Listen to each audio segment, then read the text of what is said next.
اسلام کی تاریخ کا وہ لمحہ جب حق کا علم بردار امیر المؤمنین حضرت عمر بن خطاب رضی اللہ تعالی عنہ مسجد نبوی میں فجر کی نماز پڑھا رہے تھے. نماز کھڑی ہو چکی تھی. مسلمان سکون کے ساتھ اللہ کے حضور کھڑے تھے، لیکن دشمن چھپا ہوا حملہ آور دل میں بغض لیے قریب آ گیا.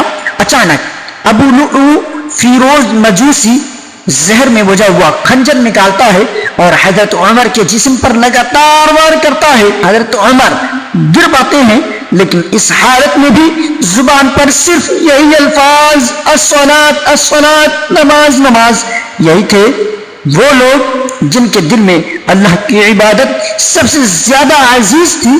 3 دن زخمی حالت میں رہے، پھر یکم محرم 24 ہجری کو اپنے رب سے جا ملے. آج بھی مدینہ کی مسجد نبوی میں نبی کریم صلی اللہ علیہ وسلم اور ابو بکر صدیق کے پہلو میں آرام فرما رہے ہیں.